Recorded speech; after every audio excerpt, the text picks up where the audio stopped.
Councillors, I would like to welcome everyone to this virtual meeting of the Council on the 10th of November 2020.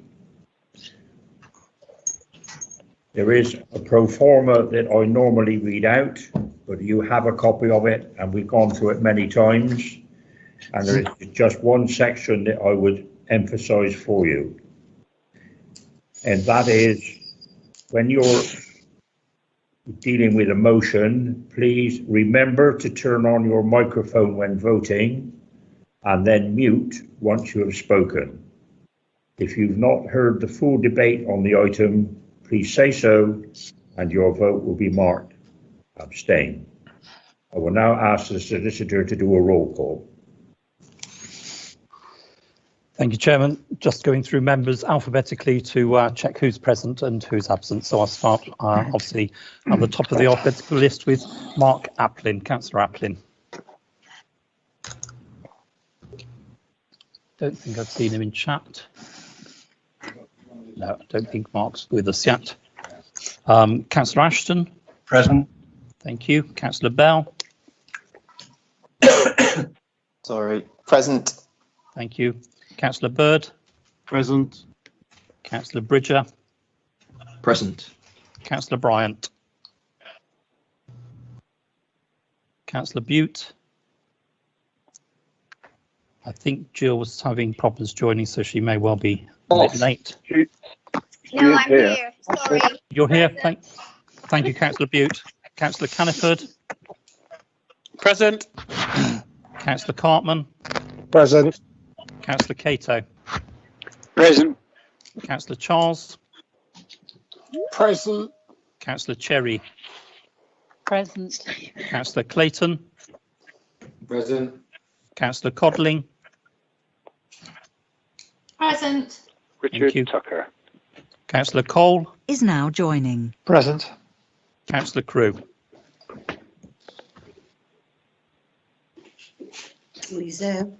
Present. Thank you, Peter. Councillor Crockford-Hawley. Present. Councillor Cronolly. Present. Councillor Crosby. Present. Councillor Davies. Present. Councillor Gibbons. Present. Thank you. I've had apologies from Hugh Gregor and apologies from Wendy Griggs. Councillor Harley. Present. Thank you. Councillor Haverson. Yes. Councillor Hearn. Present. Councillor Hitchins.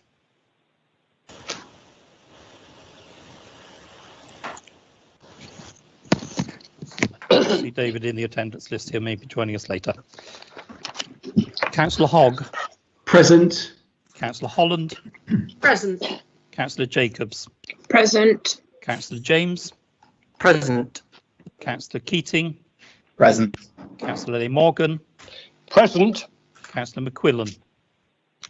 Present. Councillor Parker. Present. Councillor Payne. Present.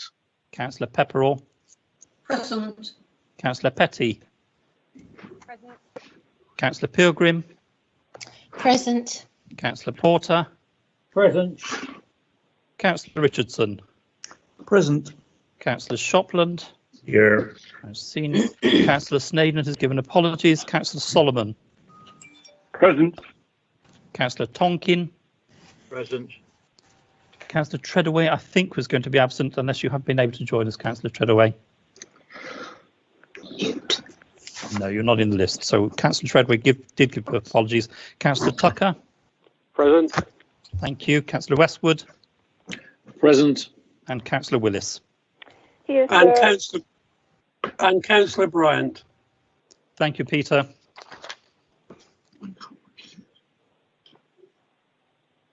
Thank you, Chairman. Thank you very much. There are no addresses from the members of the public. Apologies for absence, I think we've had. We have indeed, Chairman. 3 petitions by members, there are none. Are there any declarations of disclosable pecuniary interests? Thank you. Item 5, the minutes I will take them together, the minutes of the open council meeting and the minutes of the exempt meeting. May they be taken as being correct. Anyone opposed? Thank you. Therefore, that's passed. Thank you, Chairman. One thing I did leave out was to welcome Councillor Tucker back to the council fold. I trust he would appreciate how diligent we've been in his absence. And very good. Thank you very much. Welcome back.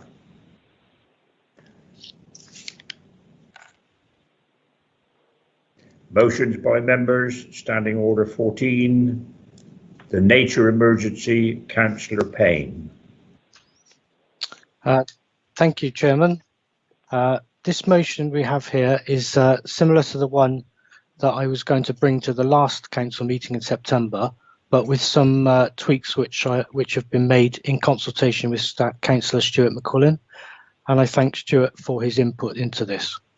I hope we can now agree across the council of the urgent need to declare an ecological emergency. It's not very often that council discusses the very existence of humanity, but for me that is what we are facing.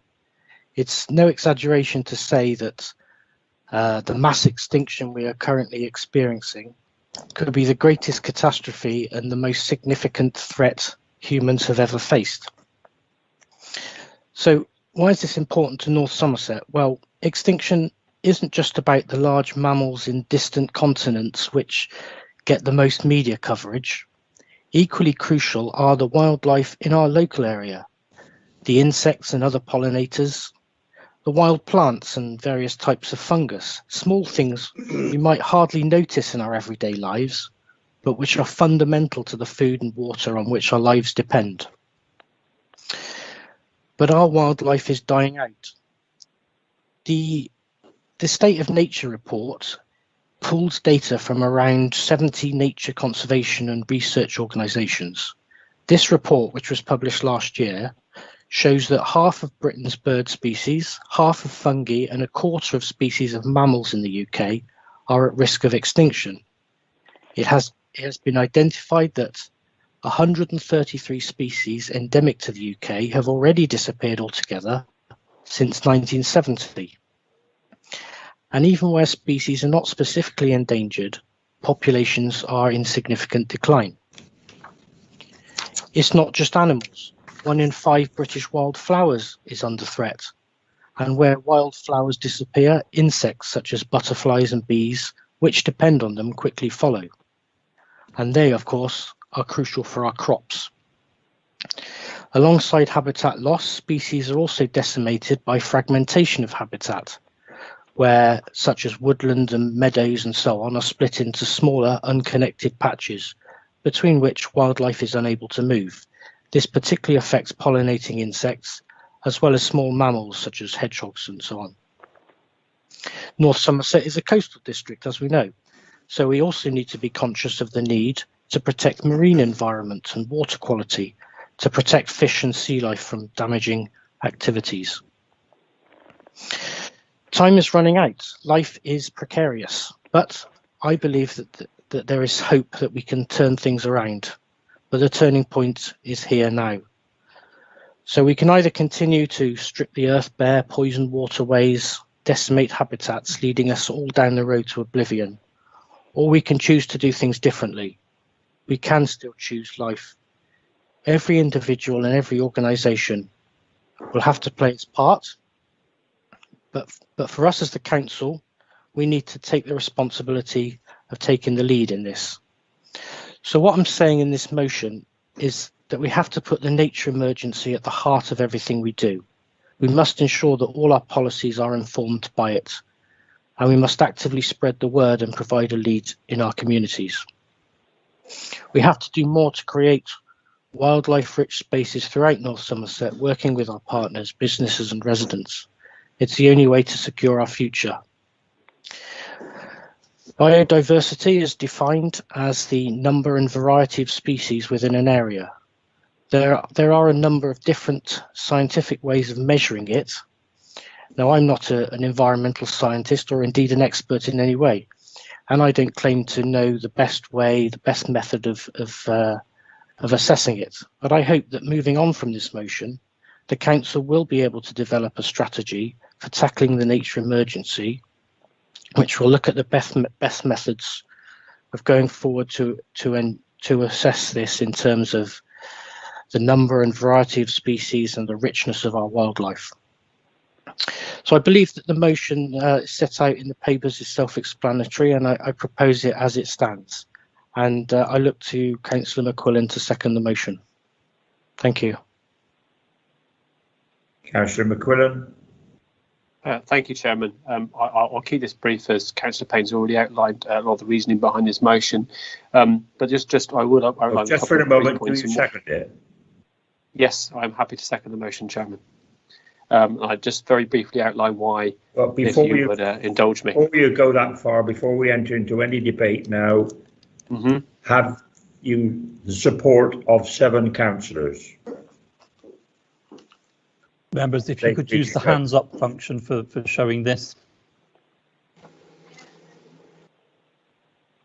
I think we do. Yes, that's plenty. Thank you. Thank you. Councillor McQuillan, you could continue. Thank you, Chairman. I won't cover the same points as Councillor Payne has already eloquently done. But one point I wanted to make is I do appreciate how overwhelming this can feel. I mean, we've already declared a climate emergency. We're living through a global pandemic. It can feel like there are emergencies and problems all around. But I do feel that we have to recognise all these problems and how they're connected to each other before we can work as a council, as a community, and build a better world for our residents.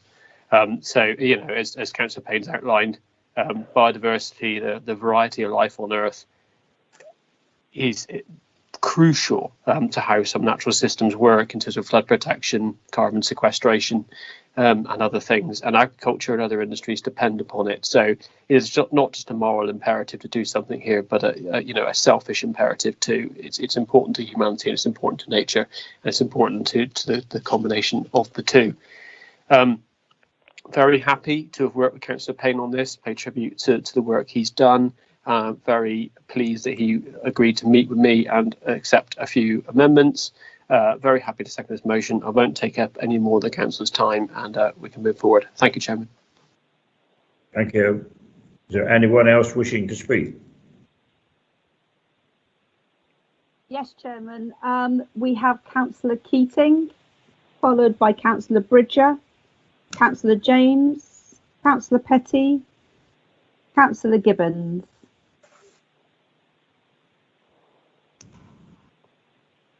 And Councillor Shopland in between. Councillor And Councillor Holland as well now, apologies, and Councillor Holland as well, Chairman. Councillor Keating. Councillor Holland. I appreciate that, but I'm going back to the beginning of your list. Ah, sorry. Councillor Keating. Thanks, Chair. I very much welcome and support this motion and congratulate Councillor Payne and McQuillan on the hard work being done to bring this together. I fully agree that we need urgent action to protect our natural environment across North Somerset. And as Stuart was saying, it's not only the right thing to do for the environment, but really putting the environment and biodiversity first will deliver real benefits for residents across North Somerset.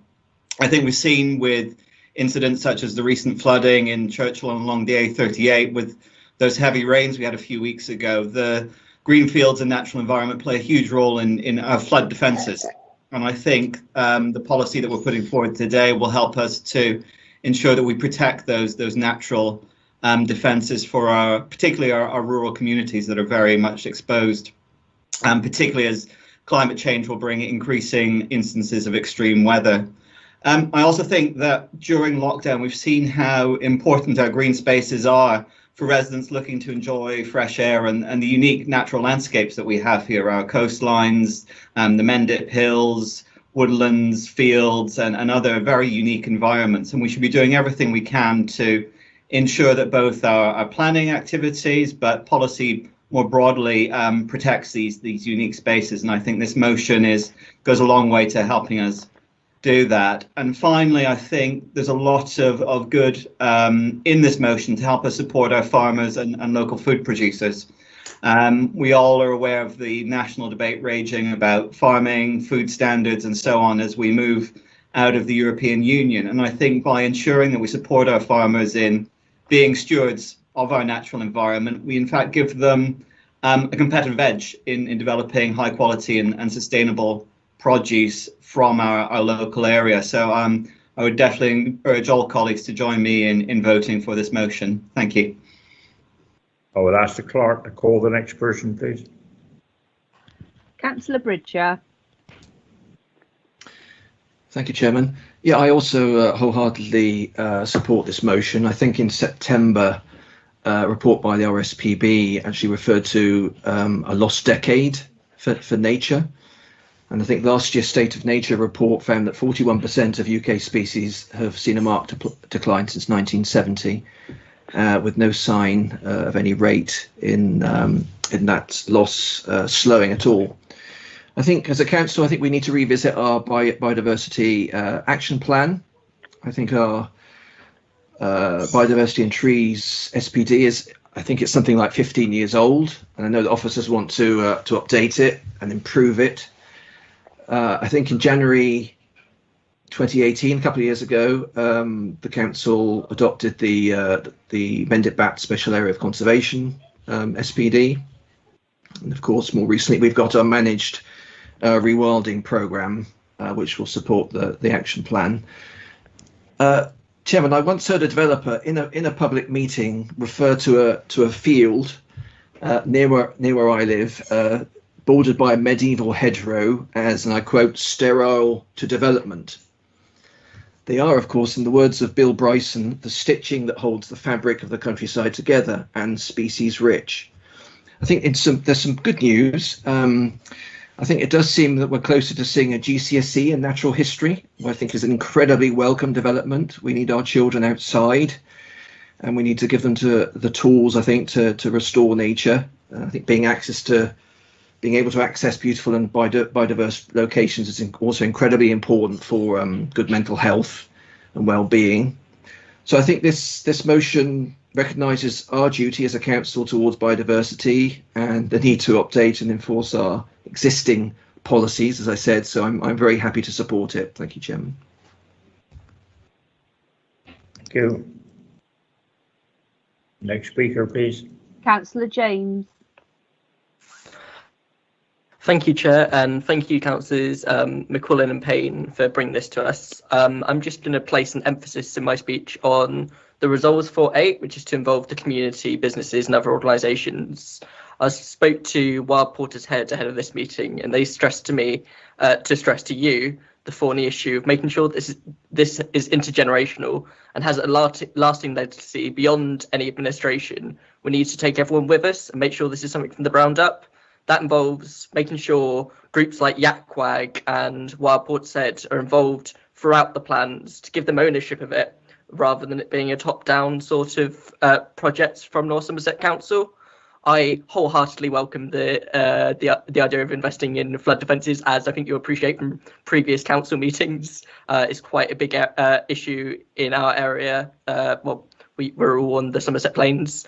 Light pollution surveys would be a great way of improving mental health, as well as looking after bats, birds and insects. And you can look at Bath Council leading the way in that area. And it's an area that I'm told that Portishead Town Council will be really interested in too. Portishead has one of the top 50 ancient woodlands right here in North Somerset. Given the pandemic, loads of people going for walks and appreciating our green infrastructure here, but they're damaging it in doing so because of the huge increase in traffic. So we should be buffering our green infrastructure to make sure it isn't trampled during lockdown because people are taking such keen interest in it. That's pretty much everything. But thank you again for bringing up this motion. Happy to support it.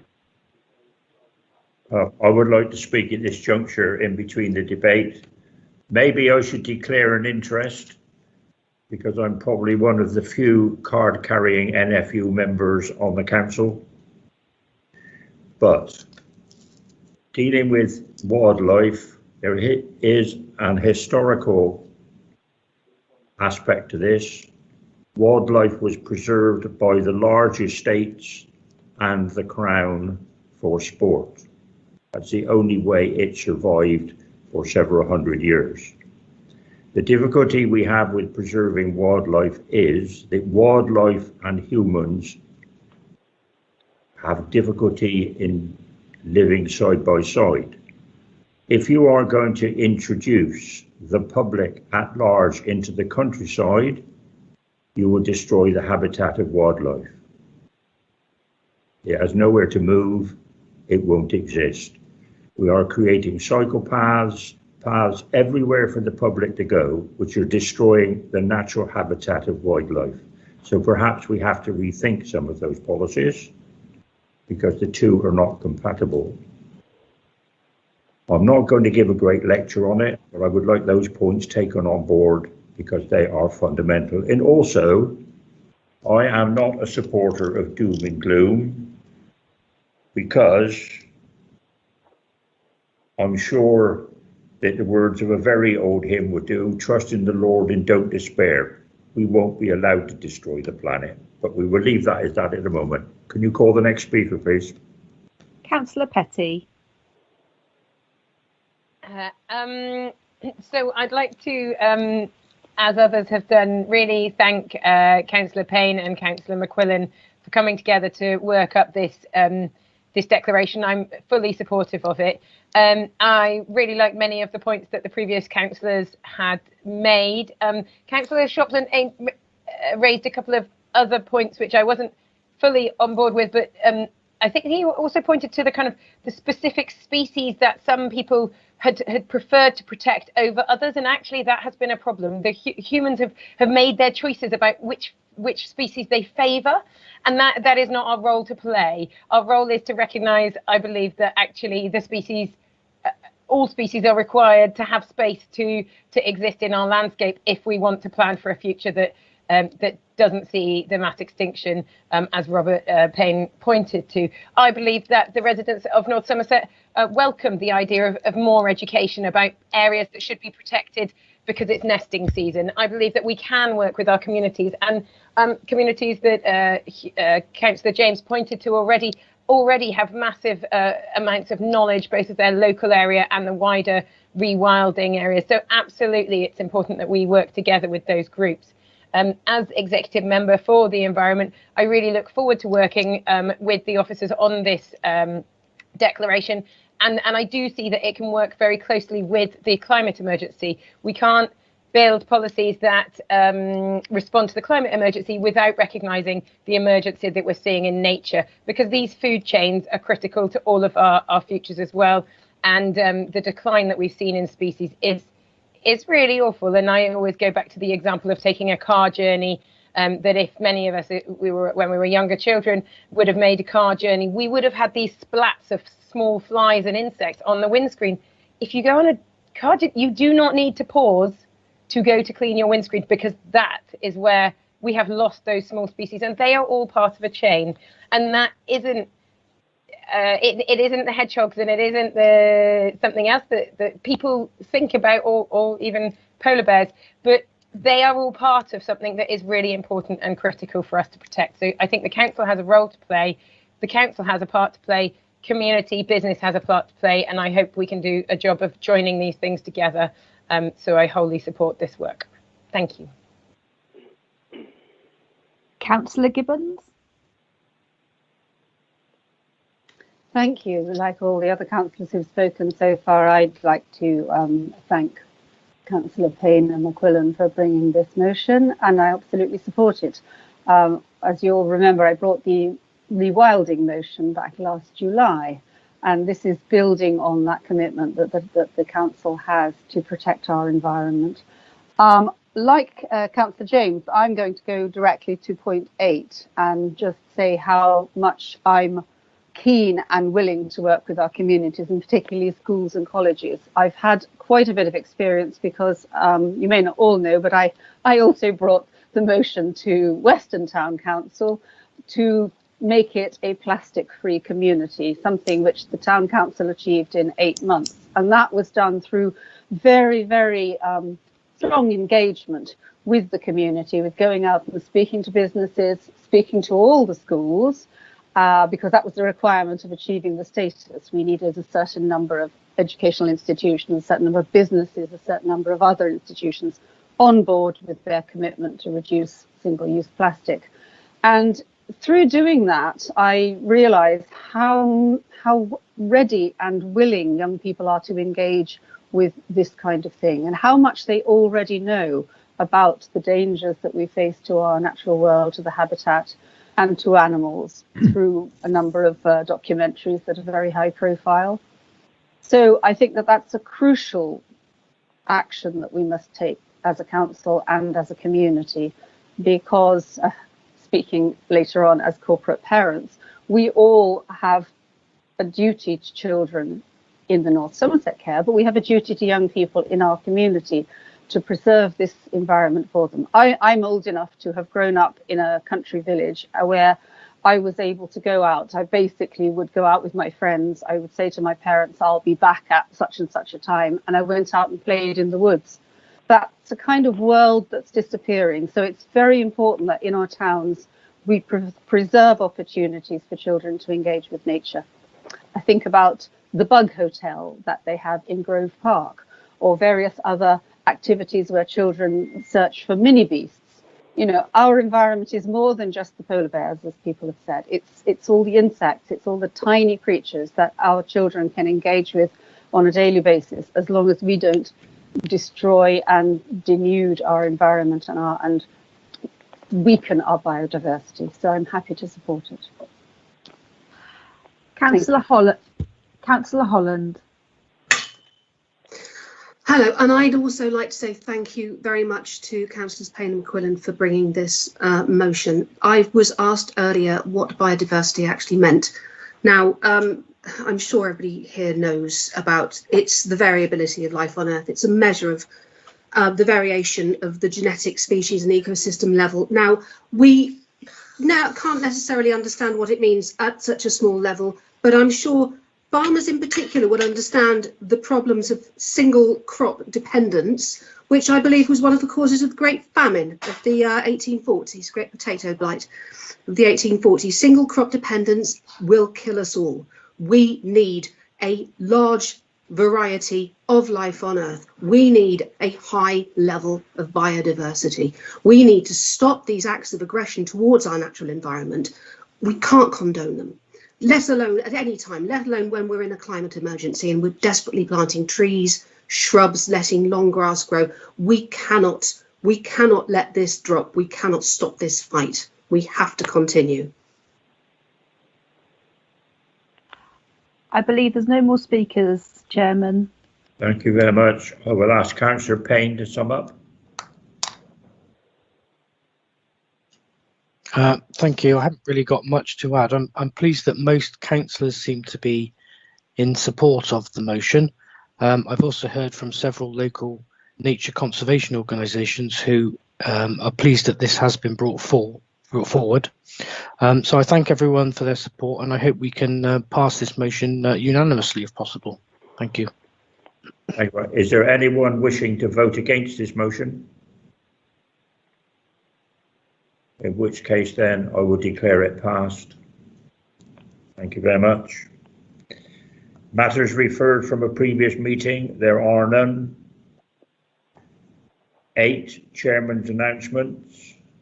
The Great Western Railway are tomorrow running a train from the west of England to Paddington. It will stop at the various stations en route to collect a wreath from the local community. The view being that as celebrations, if that is the right word, or observance of Armistice Day, Remembrance Sunday had been muted, they thought it would be a good idea to put the train on to take wreaths to Paddington Station, where they will be displayed. The Vice Chairman has very generously volunteered to be on Yatton Station with a wreath from this council, which he will put on the train at 8 o'clock tomorrow morning. I thank him very much. This council was not invited to the private ceremony in Grove Park, so therefore I will be laying a wreath, surreptitiously is almost the word in the modern climate, for this council on a war memorial in Cleveland tomorrow. But it will be a very low-key affair. It will not be a ceremony. Leaders' announcements. Thank you, Mr. Chairman. I've got a couple.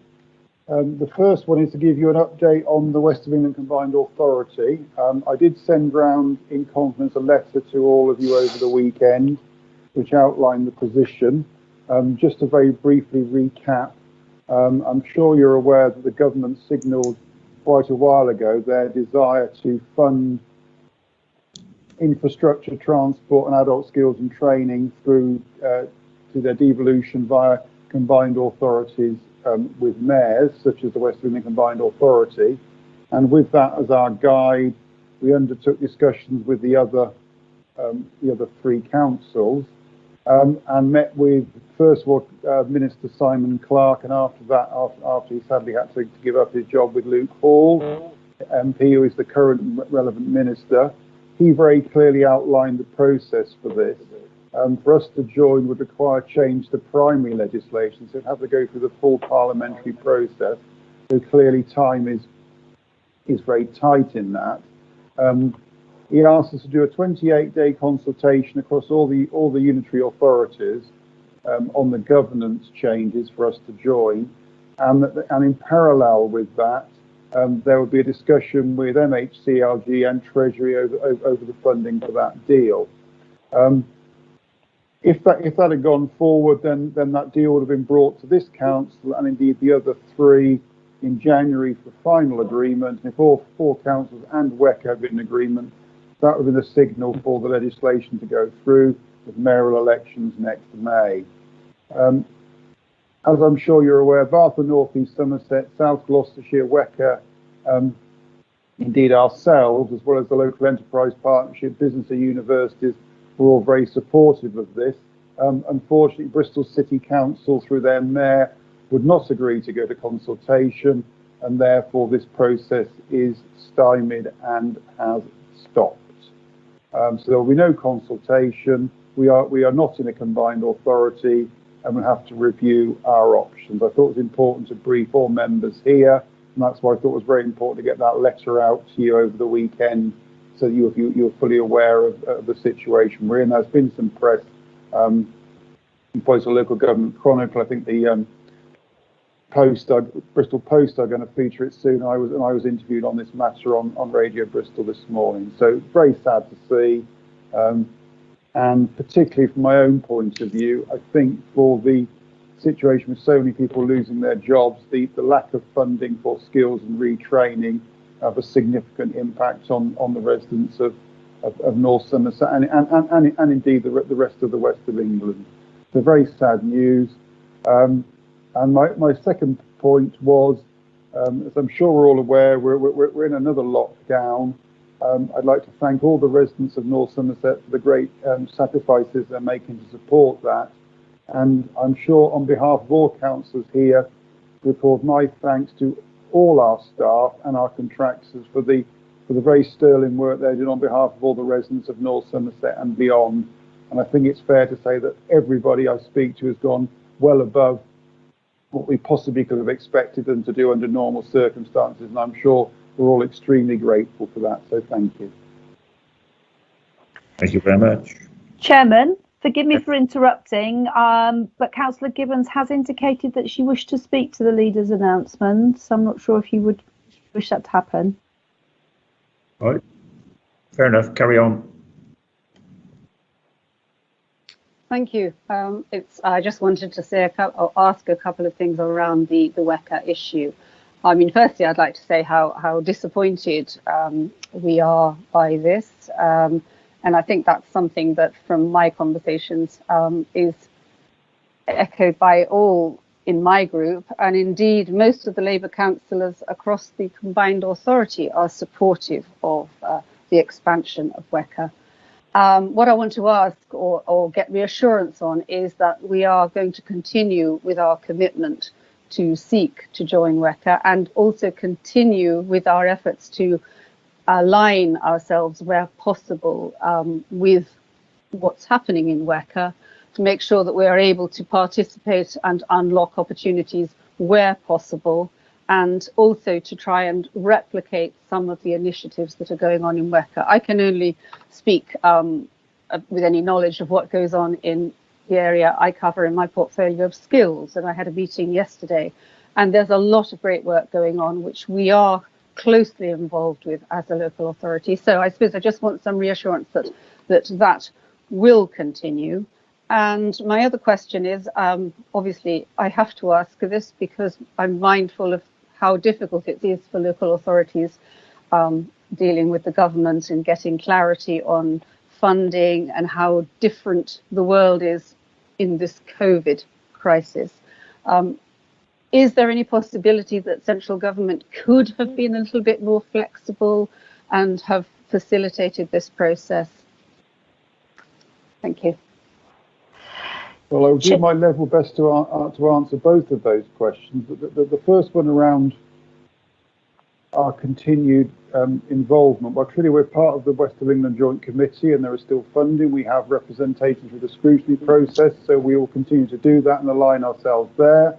I mean, the slight more problematic issue, of course, is that most of the powers that the West of England Combined Authority have also come with money, which we don't have. So our ability to duplicate that in policy terms is probably relatively straightforward, but to actually have action as a result of that is limited by the fact that they have funding for these things and we don't. And of course, I mean, to our, and to our Western College, that, I mean, I know that's incredibly frustrating because the funding for those bodies in the West of England Combined Authority comes through that body, whereas we have to, or Western College has to make bids to central government along with all other colleges which aren't in combined authorities, and their wonderful work and their massively high standing in the country, I'm sure is made more difficult by having to go through this bidding process constantly. We will be engaging with government. I mean, I would say that the enthusiastic response we had from both of the ministers was extremely welcome, and the very open way in which they approached the process was very welcome. So we will be continuing those discussions. I think that it is somewhat problematic in terms of your second question, because we are in a very tight legislative programme here, because it would have to go through Parliament to make the changes to the primary legislation. So that is why the timetable was relatively tight already, and this is why sadly we've gone past. I think actually the announcements we made over the weekend, we have had to do some discussions with government anyway, even if we had been able to launch a consultation this week, even if that had been possible. So I do think there is, they have been as flexible as they possibly can be, and we have discussions with the relevant experts within the various government departments to explain the legislative process behind it.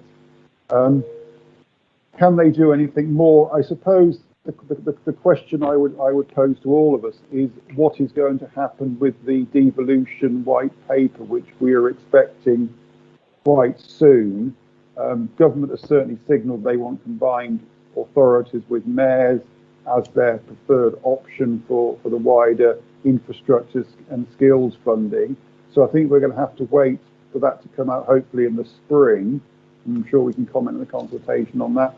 But rest assured, we'll be looking at all possible options, Catherine. Thank you. Yeah.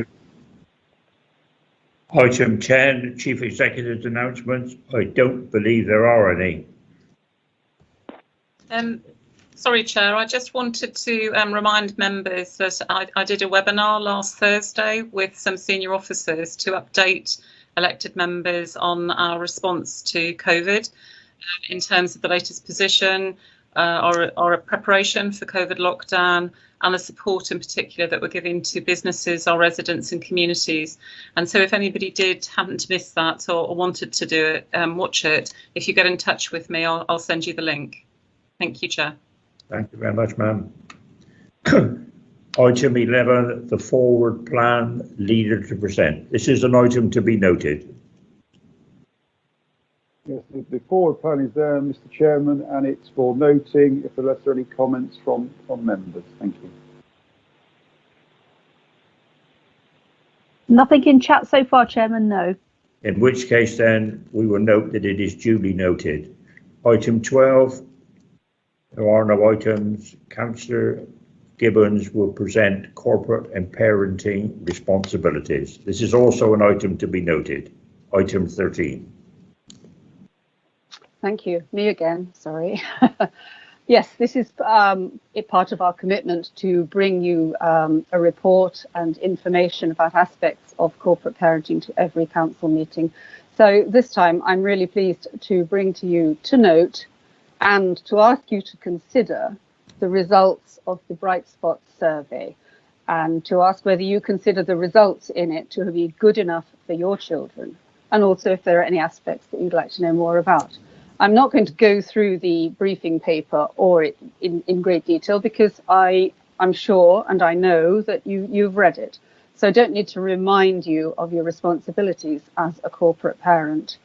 I have a couple of points to address because some people who read it carefully have already approached me with questions, and I can say to Councillor Davis that definitely we do include all North Somerset children in care, whether they're placed in the local authority or not, in this survey.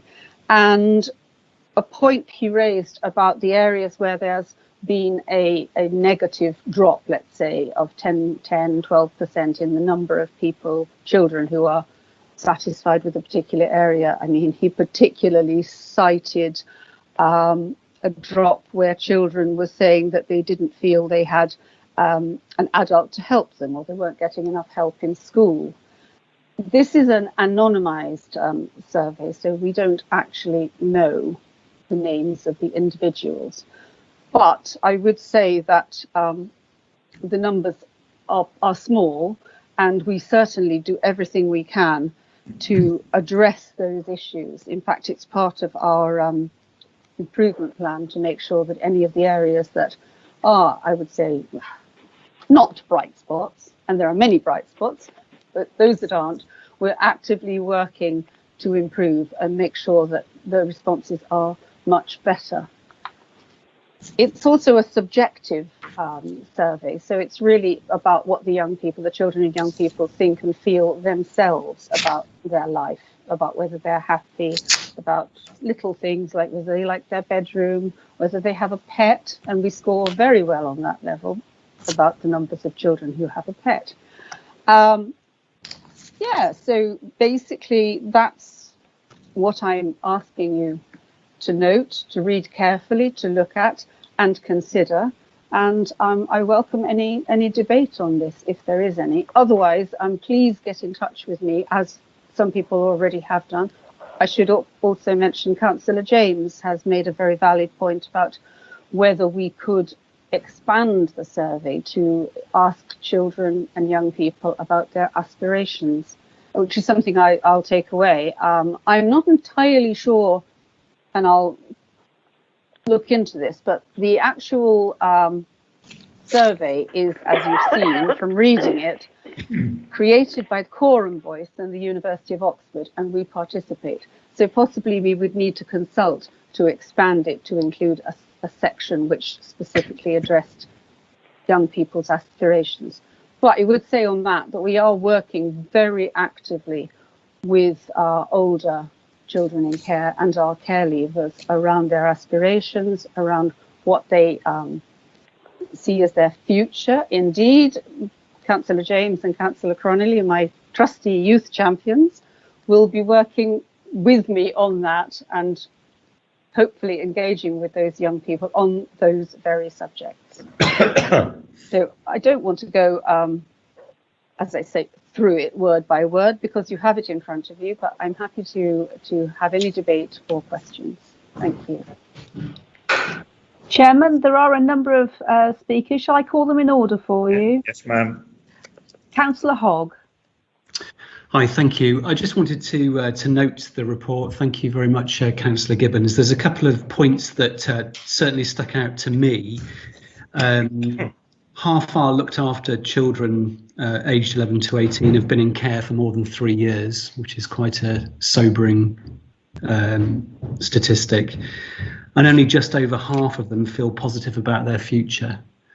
So those are just two things that, that I got from the report. But the question I've got really is, about 6 months ago, I took part in a webinar where we discussed our corporate parent responsibilities, and that was really about trying to sort of harvest some low-hanging fruit amongst councillors about things that we might be able to do to upskill or to give experiences, or to make the lives a little bit better. And I know lots of us submitted quite a few suggestions, myself included, and I'm just wondering where we are with that list, because I know there's probably quite a few of those things aren't going to be possible during a pandemic, but there are a lot of suggestions that I made and time that I'm prepared to give if I'm given the opportunity. But I was just wondering where we are with that piece of work. Thank you, Councillor Hogg. Yeah, you're right. Quite a few of the things were sort of dependent on face-to-face interaction with people. And you're right, that hasn't been possible. I do know that some actions have been taken forward. I know that a collection of toys was undertaken, and that was delivered. Councillor Petty can probably fill me in on exactly what she did, or rather fill other councillors in, because I know exactly what she did. We've talked about other things, and Councillor Cato is here, has had a meeting with us on pushing forward with some online seminars and motivational presentations. We're hoping that will go forward. Anything that you can do which you feel can be adapted to this COVID world, we would welcome conversations with. And I do know that additional money was collected following that webinar, I suppose, briefing. And I know that the teams are in the process of creating gift packages for the young people as we speak. Indeed, I'll probably be asking you to donate over Christmas again, but I'm not going to do that here. You'll get an email. But I welcome any suggestions for things we can do in this immediate pandemic situation, which can be done online. Councillor Hogg has just asked if he can come back to you on that. No, that's great. Thanks ever so much for that, Councillor Gibbons. I was just wondering, though, there's going to be a list somewhere, presumably. I mean, there was about 25 suggestions from me, and there was a good 20 or 25 of us on that call. So there must be a list somewhere of all of the suggestions that people made. I'm just wondering whether we could park the things that are kind of COVID dependent and get somebody to own the list of things that are doable. And I'm sure some of those could be done in fairly quick time. It would be good if we could. As far as I'm aware, there is a list, and it is with the team. But I will chase that up. That's and see brilliant. Exactly where we are and identify things that we could move forward with that haven't been actioned. Thank you. Councillor Holland. Thank you, Catherine. It was absolutely wonderful to read the survey, and thank you to Sheila for writing the report and pointing out the bright spots. I did like the way that was written. It made me feel very positive about the future. It was fantastic to hear about the responses that told us of trusting relationships, and particularly with between the children and the social workers, because that relationship, that has to be sound for any good work to be done. And the fact that there were a handful where they didn't feel they had an adult made me feel so sad, but I know that we're moving in the right direction. And again, the relationships with their peers, the fact that there were a couple of children who felt they didn't have a close friendship, again, that's too sad. And we have to know what we can do within schools to fix this, to make it better. It's good to know that question, that's actually being included in the PEP for each child. The PEPs are vital. And it was fantastic to know that they've been written up to share, to share nationally our story as good practice, and that really does mean that our team's moving in the right direction.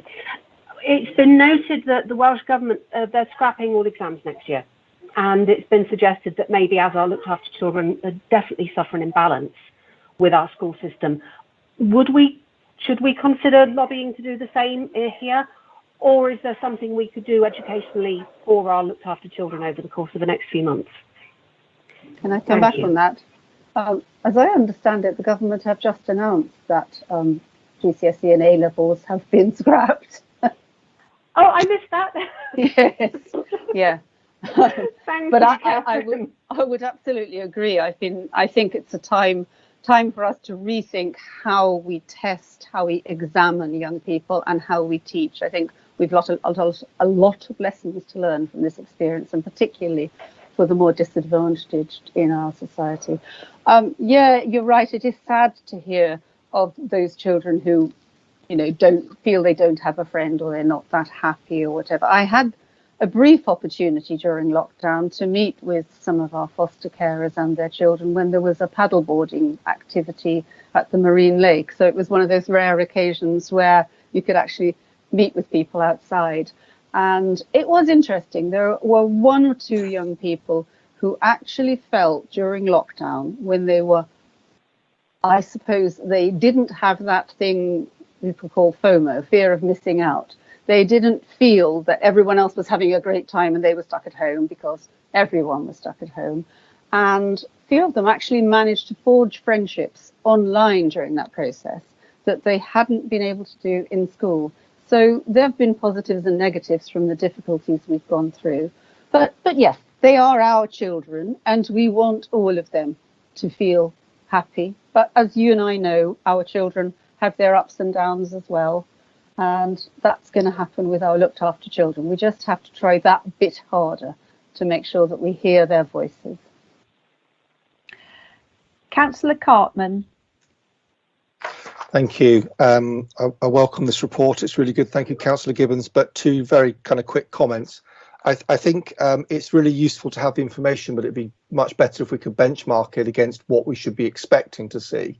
And I know it's a standing item on the agenda now, and I wonder if that means we should perhaps have a standardised report so we can see and monitor the key aspects of children's care that we can monitor and make sure that we're providing for them. So that'd be good. Secondly, I think it talks about considering these results would be good enough for their own children. So thinking about that, I just raised one point on page 2 that talks about that the proportion of young people who kept the same social worker during the year has increased up from 30% to 55%. I'm not expecting you to know this now, but I wonder if we can push that up further, because I think consistency of social workers and building long-term relationships is absolutely key. Thank you. Yes, thank you, Councillor Cartman. Yeah, I'd absolutely agree that having consistency of social worker is vital. It's part and parcel of our effort to make sure that we can recruit and retain social workers. And historically, and Councillor Davis will remember, this has been a problem, and we've had various initiatives over the past 10 years. But I think we are on the right path, and we are doing better there. But yes, I think that's a key objective. I'd absolutely agree there. Councillor Petty. Much like others have said, I'll be brief. I welcome this report. Thank you, Catherine, for bringing it. Thank you for continuing to highlight the important work that takes place with our children in care across the whole district. I also wanted to point to the retaining of good social workers and the retaining of the team, and seeing that as an important factor in our children's the trust relationships that they have, and I hope that we will continue to improve on that one. And just sharing what I did last time, Steve referred to the fact that councillors offer different ways of working with the children in care, and also our care leavers. In my village, I coordinated a passing on of some good toys and clothing that in any family, you have aunts and uncles or cousins who might be a couple of years older and they finish using those clothes or they finish using that puzzle. And so I just recognise that if you don't have that structure around you, you don't have access to those pass-on items. And so that's what we did as a village. I reached out to the community and asked if people had things that they were willing to pass on. We absolutely filled a car with lovely items, lovely quality clothes, lovely quality toys, and they get passed on, I believe, to the care leavers actually, and the care leavers who, some of them maybe mid-20s and may have young children themselves. So that was what we did, and I welcome the idea that Steve said that we should revisit that list and check what things we could be doing now. I think with winter and going into Christmas, there are, I'm sure, other ways that we can all be helping the care leavers and the children in care. Yes, thank you, Councillor Petty. Yeah, it was great what you did. And I forgot to mention, I mean, I also organised a collection of adult clothes from the students I had at the university. That was when we had still access to the drop-in room, which we have in the town hall for older care leavers. And there's a clothing rail there where people can drop in and pick up stuff. And I understand that was quite popular as well. But at the moment, it's a bit more difficult to do that. I have, however, I will say, got 4 bags of sort of teenagers and early 20s clothes from students sitting in my spare room, waiting for the opportunity to fill that clothes rail again. And I'm absolutely going to take away the action to revisit that list and see what we can do in the immediate future there. No more speakers, Chairman. Thank you very much. In which case I will move that it be noted and move on to item 14, question time. Most of the questions have been submitted and have been answered, but there is one question, question 4, to Councillor Gibbons. Whether she wishes to do that orally reply or a written reply, I leave to her, ma'am. Oh dear, I'm always speaking, aren't I? Sorry about that. Yeah, I will give Councillor Havison a brief oral reply, although I have emailed her. I hope you got the emails.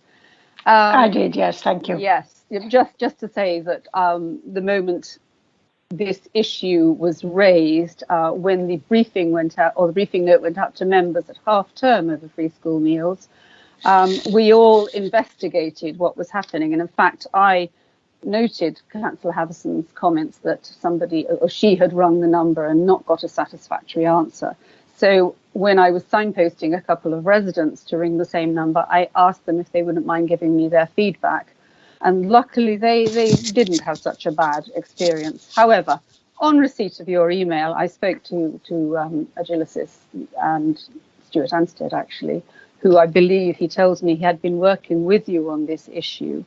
And he confirms, that you did have an unfortunate incident with an employee who hadn't been well trained. It was the person's first day. Now, that's not an excuse, and that mustn't happen again. We must make sure that call centre operatives have had the training and do know where to signpost people. And I'm assured that that will happen. And I had a conversation only yesterday about this to make sure that all our services are streamlined and up and running for the Christmas period. We don't get any small glitches like that again. What we were going to also, the other suggestion you made about the vouchers and including the co-op, I won't go into too much detail, but one of the reasons we don't use certain store vouchers is around the issue of what can be bought with them, because there's a desire to make sure that vouchers can be used only for food. And if the co-op can manage to kind of reassure us that they can't be used, let's say, for cigarettes or alcohol as well, then we would be happy to include them in a future offer. But I hope that's satisfactory. Yes, thank you very much. Yes, I have followed it up with a co-op because I was quite disappointed that it's not possible to issue co-op vouchers. So they've assured me that various other councils have already raised it with them and that they're actually working on trying to resolve it. So maybe we'll get somewhere. It's very difficult if you live in my ward and you get a voucher for a food bank or the Tesco, because both of them are a long way away, and especially at the moment where we're discouraged from using public transport, it's very difficult for people to access that help. So whereas co-op shops are in all our little villages, or in most of them. So yes, but the co-op apparently is looking into it, so maybe something will come out of it. Yes, I've heard that as well. But in the interim, I'd welcome a conversation with you or anybody else who has a very rural ward to see what else we might be able to do. So perhaps yes. we can sit down and have a talk. Thank you. Yeah, thank you. Chairman, at your discretion, Councillors Codling and Councillor James have also asked whether they can ask a supplementary question. I can only quote, whosoever will may come. Yes, carry on. Councillor Codling? Thank you, Mr. Chairman, most gracious. For all members' reference, the question submitted was relating to the appointment of 2 assistant executive members. And Councillor Davis, you describe using mechanisms available to increase the capacity of the administration, despite your vociferous objections to such a system, or those who introduced it. I'm actually unable to differentiate the two. But you also refer to the collegiate manner and agreement of your executive members regarding this. But for proper transparency, would you answer the question actually posed as to whether all executive members were in accord, and indicate if other options have been discussed, especially in light of the question from Councillor Crockford-Hawley, which refers to the wider skill set, experience and capacity which exists across the whole council at this time? Thank you. Well, I thought I comprehensively answered the question already, in the sense that it's up to the executive to make decisions, isn't it? And I don't think it's right that I have confidential discussions with executive members and then list out the answers in session. We have these meetings in private for the very reason people can talk frankly. The reason I did what I did was twofold.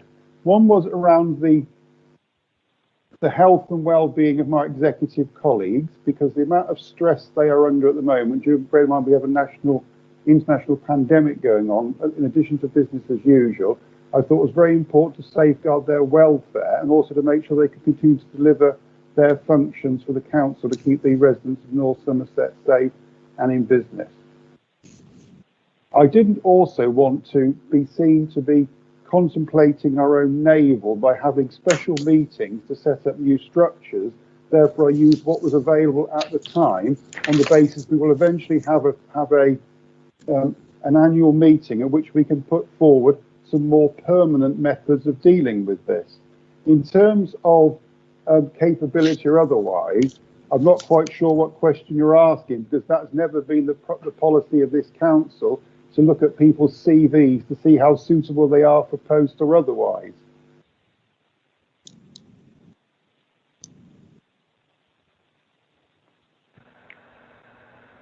Brilliant. And shall I go now, Chair? To respond to that? May I, Chairman? Yes, ma'am, quick. Thank you, yes. No, the question was whether, for transparency, whether there was accord across the executive. I'm not asking for details, that would not be appropriate. Yes, there was. Also whether other options were explored.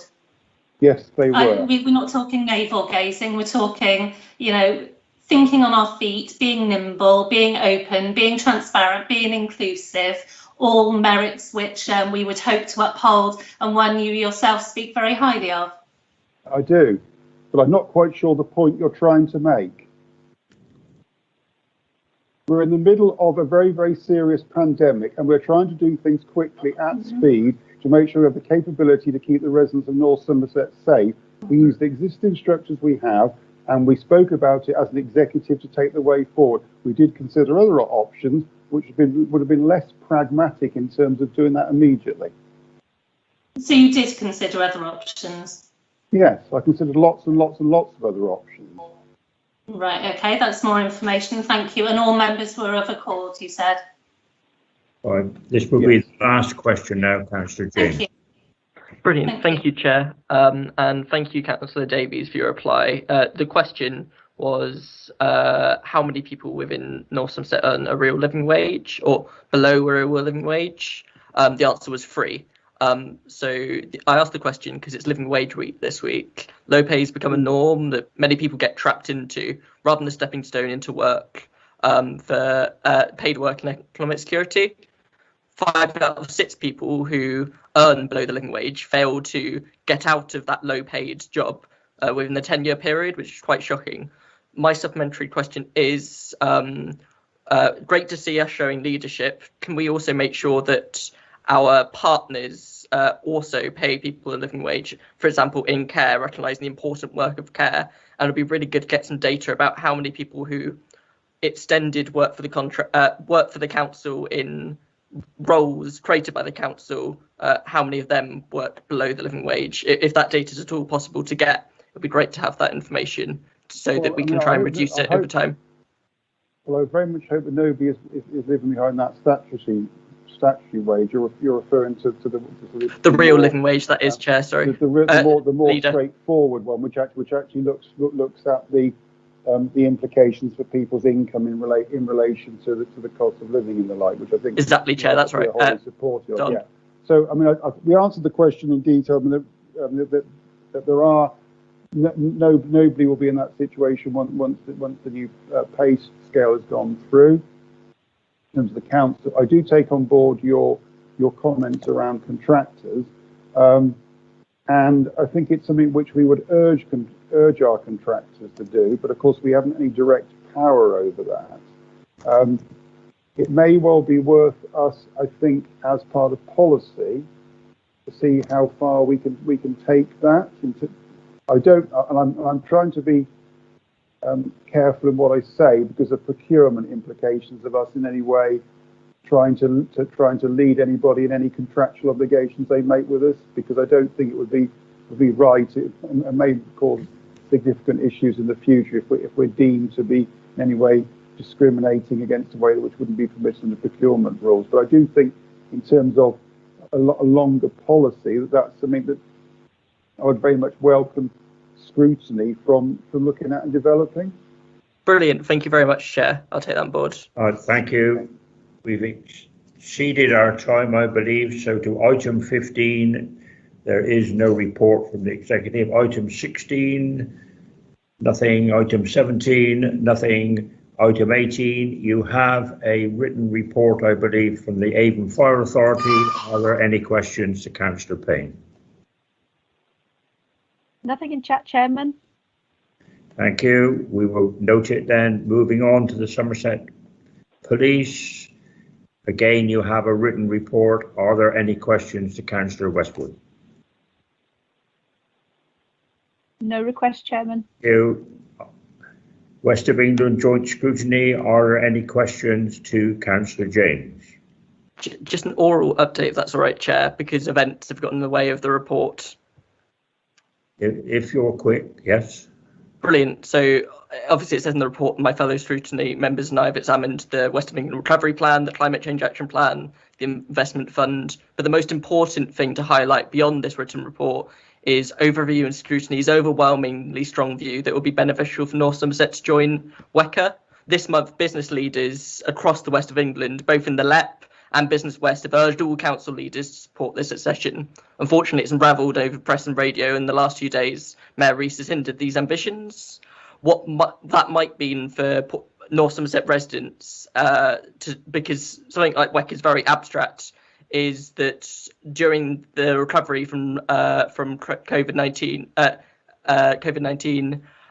fundamental areas like a fair North Somerset will be harder to achieve. So improving employment and labour due to the employment and labour market shift locally. North Somerset is already the unitary authority with the greatest proportion of employees earning below the living wage in the West of England, but we won't be able to access the essential adult skills funding, allowing us to boost unemployed support for unemployed and low-income residents. Alongside this, we won't have an opportunity to train residents in basic and advanced digital skills in the way that we might have wanted in the authority, and that's reflected in our skills plan. If you look in our skills plan, that's directly in there.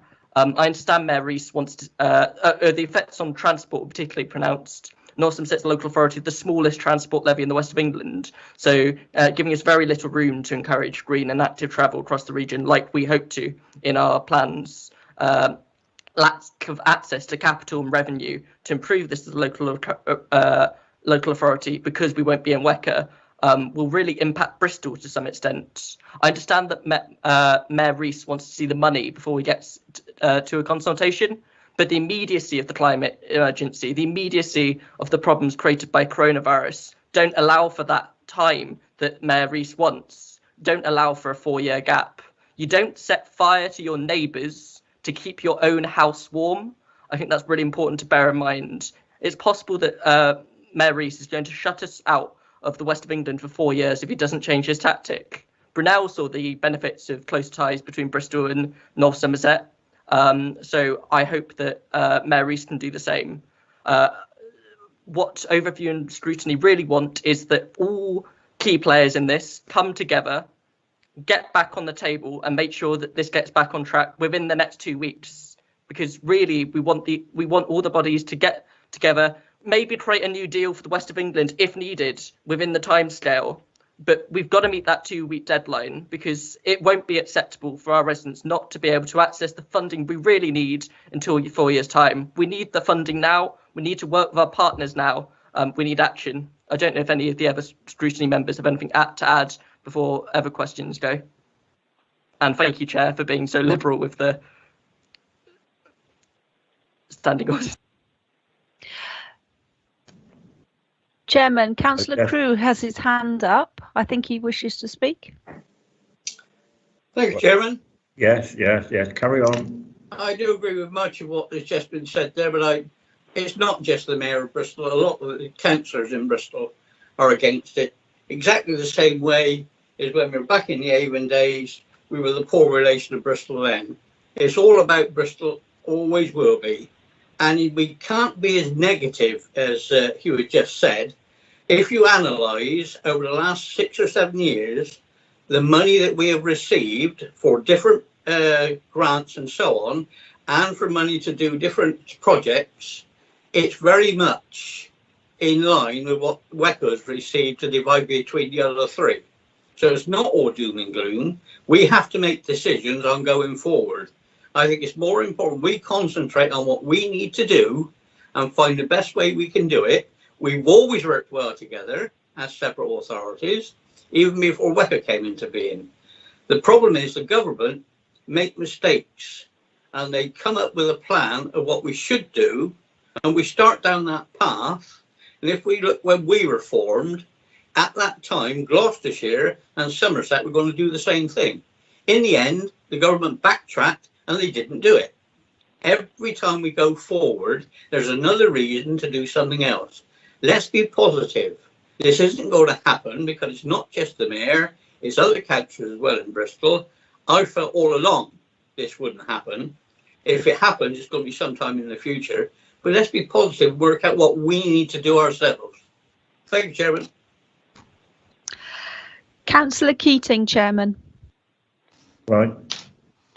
Thanks, Chair. I would echo Hugh, Councillor James's comments that there's definitely a sense of urgency here, and I would hate for us to just sit back and accept that we can't progress with joining WECA in the near-term timeframe simply because decisions made by colleagues in Bristol. I think we're going to be entering a period of quite serious economic disruption in the coming months with the impacts of COVID and also the exit from the EU, which is going to have quite a hard impact on a lot of jobs in our region. And I think missing out on the funding opportunities and the job creation opportunities that being part of WECA would have brought is a serious issue. And I think it's disappointing that, well, at least according to media reports, that political game playing has led to that outcome. So I would urge the executive to look at all options to try and unblock the process and move forward. And I'd be very keen to understand how our Labour colleagues intend to continue to engage with their counterparts in Bristol to try and move this forward. As Councillor Crewe says, it's not just the Mayor. I think there's a broader piece here. So I would urge us all to try and move this forward with a sense of urgency, so we don't lose out on some quite good opportunities that we really need to grasp and seize. Thanks. Councillor Bell, Chairman. Thank you, Chairman. I just wanted to say something about what appears to be the justification for opposing progressing North Somerset's admission into WECA that the Mayor of Bristol is putting forward, because what he says, and it's superficially an incredibly rational point of view, what he says is, I'm all for North Somerset joining WECA, but there needs to be a financial deal on the table from government that suits Bristol and suits the West of England. And I entirely agree with him. There absolutely does need to be a financial deal on the table from government, and it is incredibly frustrating that the government, for whatever reason, linked to the COVID crisis, linked to the spending review, linked to their plans for local government reorganisation, have not been forthcoming with a detailed financial offer. So I agree with Mayor Rees on that point. But the problem is that if we become wedded to that as a barrier at this point in time, North Somerset will not be able to join the combined authority in a timely fashion, and certainly not before the next election. So we're stymieing the opportunity to get additional powers and additional investment for North Somerset and for the wider West of England by frustrating and delaying the process at this point in time. That's not to say that North Somerset isn't committed to joining without a good deal, any more than Mayor Rees wants us to be admitted without a good deal. But if we don't start the gun on the race to get admitted to WECA in time, then we will never get to the point where we make a decision on the offer on the table from government. So I would appeal to Mayor Rees. Bristol Council are meeting this evening, so I'm sure that he's not watching us on YouTube, but maybe he can watch us on catch up at a later date. I would appeal to Mayor Rees.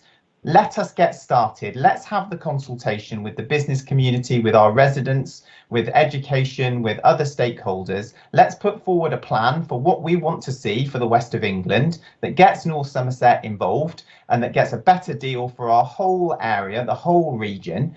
And then let's put that to government and see where we can go. Don't frustrate it now and delay and derail the whole thing.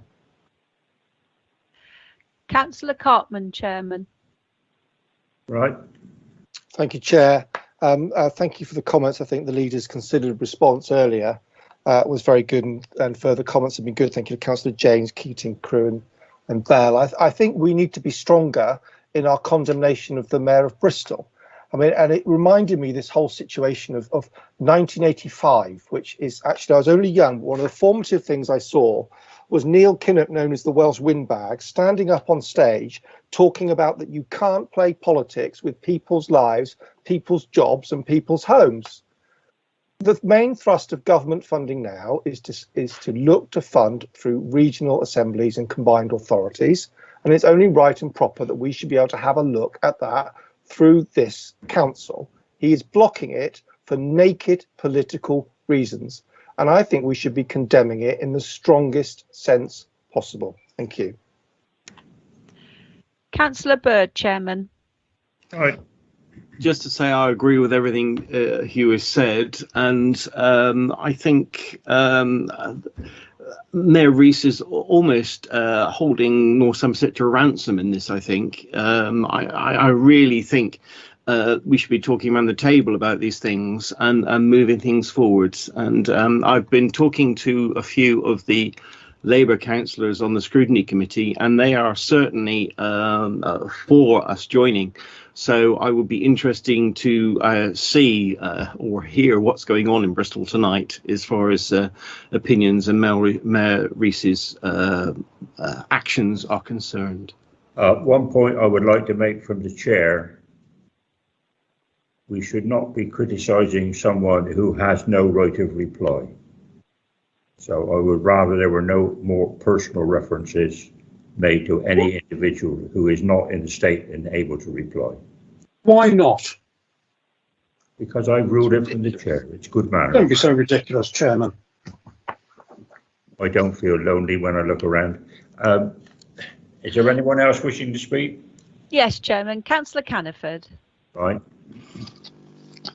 Thank you, Chairman. And I just wanted to put some points on the table for this. I mean, I think Ash has hit the nail on the head. I mean, everyone's spoken very well to this, but just as a reality check, the young people of North Somerset have lost out on £100 million worth of skills and education training because we made the muck up years ago not to join. Now, OK, some will say, well, that may have been the right decision, but it wasn't the right decision for young people, was it? Because they have suffered. The money has gone to the likes of City of Bristol, and that college is still useless with hundreds of millions of pounds put into it. And the fact is, we have badly damaged the prospects of young people by not joining WECA. Now, it's their future. Most of us, you know, we don't have to worry about that. So I'm in disagreement with you, Chairman. The Mayor of Bristol has to pull his finger out and stop playing politics with people's lives and sort this out very quickly. Councillor Gibbons, Chairman. Right. Thank you. I will be brief because a lot of what you've said, what councillors have said, in particularly Councillor Bell, is kind of echoing what I said in my remarks to the leaders' announcements on this. I mean, I still can't help but feel that in this situation, the government could have been more flexible in putting some detail about the financial package on the table in advance of it. Okay, that's not the normal process. I understand that, but we aren't living in normal times. And I think it's reasonable to expect that everybody would have liked to have seen what the money was going to be. But as you know, I haven't been privy to the high level kind of negotiations or discussions on this, but I can say that from my personal knowledge, the majority of Labour councillors that I know and have spoken to are absolutely for us joining. So that's all. Thank you. I believe the leader, Councillor Davis, wishes to speak. Councillor Davis.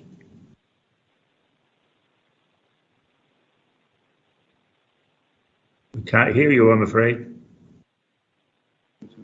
This process has been extremely long, and most of the points that have been made in terms of the process have already been tested with government, and the lack of willingness for certain parties to engage in that process has made it very difficult. And loath as I am to be supportive of the current government, I do think the fact that they wanted the parties involved to show commitment by launching the consultation process at the same time as the financial and powers discussions were going on, I think is a relatively reasonable piece, because sadly the West of England does have a record of non-delivery over very many years. I mean, I look out of my window and I can see a railway line with no passenger trains going on it. And that's been trundling on since the late 1980s. So I think government is probably reluctant to get involved in some sort of poker game with us. But as I said in my leader's announcement, we will be doubling our efforts to engage directly with government to see where we can take it. I mean, from the legal process, and if Nick Brain wants to interrupt me that I'm wrong on this, I happily stand aside him. But we have to get the consultation completed by the end of November to fit in with the legislative programme that government has to take forward for primary legislation. So that, I think that avenue has gone, because we are dealing with the law making of the country. Therefore, that's why I think it's important to engage direct with ministers around which way we can take this forward. I do understand the depth of feeling I've heard tonight, and I think we are all desperate to do that. And I think Mark Caniford most eloquently put forward my biggest concern, which is around the skills agenda.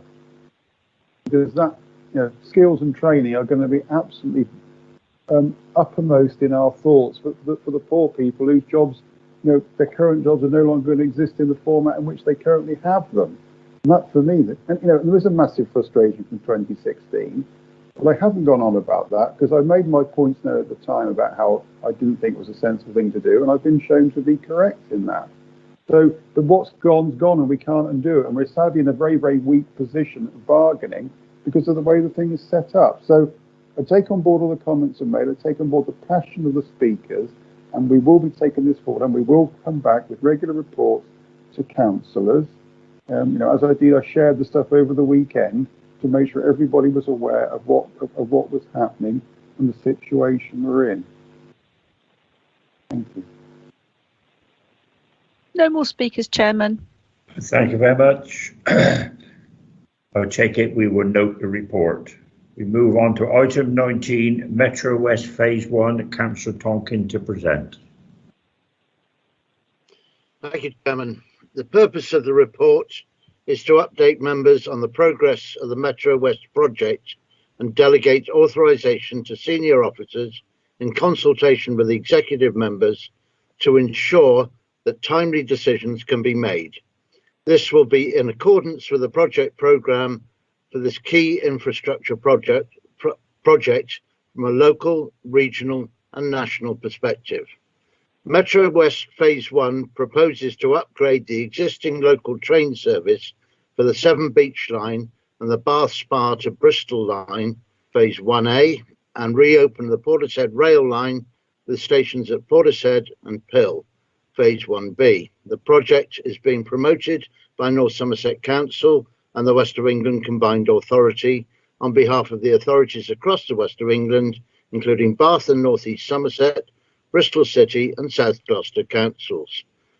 The project forms part of the wider Metro West programme to deliver strategic enhancements to the local rail network over the next 10 years. The core element of Metro West Phase 1 in respect of infrastructure is Phase 1B, the reopening of the passenger services of the Portishead branch line railway. Phase 1B is a nationally significant infrastructure project and therefore requires a DCO for powers to build and operate the railway. The DCO is progressing well, with the preliminary hearings completed. The first major date has been met with the submission of our statements of common ground with key stakeholders to the Planning Inspectorate and to the topic-specific hearings starting January 2001. Chairman, personal thanks must go to James Wilcox and his team for the hours that they are putting in at present for what is a demanding and challenging process under difficult circumstances, with hearings being held digitally given COVID-19 restrictions. The initial assessment of the impact of COVID-19 on the project's programme is a delay of approximately 9 months to the project opening. This comprises the 5-month delay to the DCO examination, 4 months of consequential programme impacts, ability to carry out site surveys, progressive and design information as a result. This results in the revised estimated opening time for the Portishead line, that's the start of train services, of December 2024. Full impact of COVID-19 is being assessed against the project programme, with a particular focus on the next 12 months worth of activity. On-site works are not currently projected to be impacted, given enabling works are projected to the start after June 2021, with main works ending in 2022, subject to the approval of the DCO and business cases. Officers are working hard on the mitigations to the programme delay and are discussing with DFT opportunities in the programme around the business case approvals. We are also working hard with Network Rail to look at procurement opportunities and how the market can be incentivised to bring innovation to the table within our current programme. The procurement delivery strategy, as set out in section 6.1 of this report, will be a key to clawing back the time delay incurred. Hence the request for delegated approval to the respective CEOs of WECA and North Somerset Council within this report. The procurement delivery strategy will also be fundamental to how we can ensure information is available to accelerate any business case approvals, to reduce programme and also manage risks within this £116 million project, for which we have spent to date 21 million. With regards to risk, I would like to draw your attention to 2 elements in particular. in particular. Firstly, the utilities agreement for which we are requesting approval. The council have been issued with protective agreements by utility providers. These are template agreements and are not new to the council. They are routinely entered into the delivery of the council's major highway schemes. They are largely in standard form issued by each statutory undertaker when any major infrastructure project may impact on the company's operational land and/or apparatus. The risk exposure to the council will be reduced by the transfer of liability, where possible, from the council to its contractors, and also by the council and its contractors working closely with the statutory undertaker to reduce the risk of damage being caused to the utilities apparatus or operations. Furthermore, the council's current corporate insurance policy provides cover as up to levels indicated in the report. We will be entering into a side agreement with WECA, subject to approval of this report in relation to cost, risk and liability sharing. The second key areas relating to risk is outlined in section 12 of the report. Figure 1.1 shows that the above strategic project risk profile against the current project programme. It should be noted that the risks in figure 1.1 are not cumulative, as for example, if the project stopped, whilst revenue reversion would be applicable to the project's delivery, risks would clearly cease. For the purpose of illustration, though, the figure does show the totality of strategic risks and their value, which are monitored by the project team and senior officers. Excluding the revenue reversion risk, there is a potential to draw down upon a 22 million risk pot. However, on-site issues can still arise. Therefore, should the full impact of one of these single risks occur, full drawdown against the project risk pot would not be recommended, as this would place significant cost pressure on the on-site works element. Senior officers are working closely with senior colleagues at Network Rail and the Department of Transport to mitigate these risks, which will inform timely decisions to be brought forward to the respective North Somerset Council, West of England and WECA decision-making for approval, following the full scrutiny engagement, ensuring that members have complete oversight of the project, with a number of reports coming to full council over the next 12 months. In summary, Metro West project has been long-standing commitment from North Somerset Council and the region. It is very well supported locally and nationally, which has been demonstrated during the public participation for the DCO to date. It has significant benefits for the area and will contribute significantly to the economic revival of the area post-COVID-19. This is still a distance to go, but we have never been closer to the delivery of this project. I therefore propose that this council notes that the development consent order examination for Metro West Phase 1 has commenced 5 months later than the expected at the point of when the DCO application was submitted in November 2019, causing a knock-on delay to the overall delivery programme timescales as indicated in figure 1.1. Officers from North Somerset Council and WECA are working with senior colleagues from Network Rail and the Department for Transport on solutions to mitigate this projected time delay. 2. Notes that the above time delay is one of 5 key strategic risks that have been reported previously. Figure 1.1 profiles these strategic risks against the project programme prior to any mitigation. Senior officers are working closely with senior colleagues at Network Rail and the Department of Transport to mitigate these risks, which will inform timely decisions to be brought forward to the respective North Somerset Council, West of England and WECA decision-making bodies for approval following full scrutiny engagement. 3. Agree to approve delegated authorisation to the Chief Exec to finalise the project delivery and procurement strategy, together with the Chief Exec of the West of England Combined Authority, as per the June 2020 West of England report, in consultation with the Executive Member for Planning and Transport, the Director of Development and Environment, the Head of Legal and Democratic Services, and the Director of Finance and Property. The guiding principles of this project delivery and procurement strategy are set out in paragraph 6.1 of this report. 4.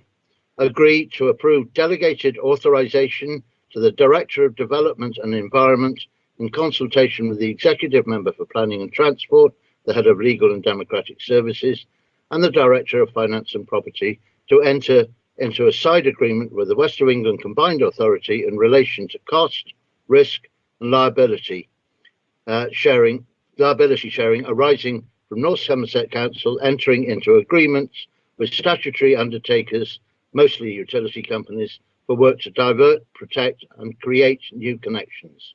The guiding principles of the side agreement are set out in paragraph 7.10 of this report. 5. Agree to approve delegated authorization to the Director of Development and the Environment in consultation with the Executive Member for Planning and Transport, the Head of Legal and Democratic Services, and the Director of Finance and Property to enter into agreement with statutory undertakers for works to divert, protect, create new connections, including the following companies.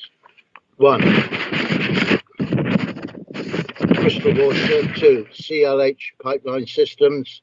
3. Wales and West Utilities. 4. Wessex Water. 5. Western Power Distribution. 6. National Grid Electricity Transmission.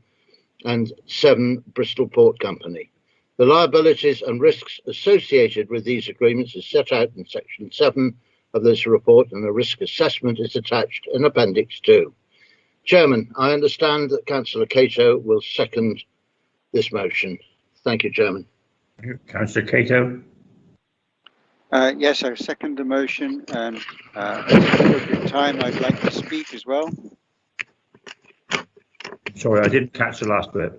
Sorry about that. I second the motion, yes, and at some appropriate time I'd like to speak as well. Well, you speak now if you wish. Okay. This report and all the associated papers are welcome, and yet they amount to about 270 pages or more. So I have a simple request.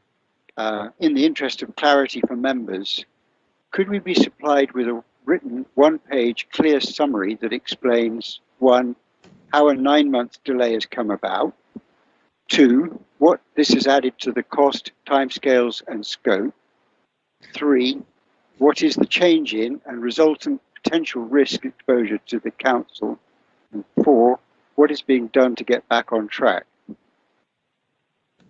I can supply this in writing if you would like as well.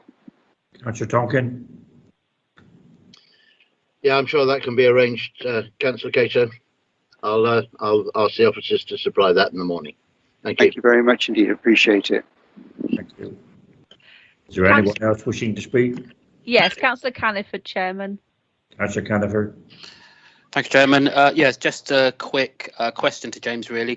In terms of job creation, James, I was wondering, do we have any ideas about how many jobs are going to be created for younger people? Is it going to simply be jobs being brought in from outside the district? Apprenticeships? In many bigger construction jobs, we will insist on an amount of apprenticeships from our local colleges and not from those from Bristol. Can we, do you have those figures? Do you have those ideas? Do you know if that's being discussed? I don't know at the moment, Councillor Caniford. I will certainly find out, and again, I'll give you a written reply on it. Anyone else? No further request to speak, Chairman. Anyone opposing this? In which case, I declare it passed.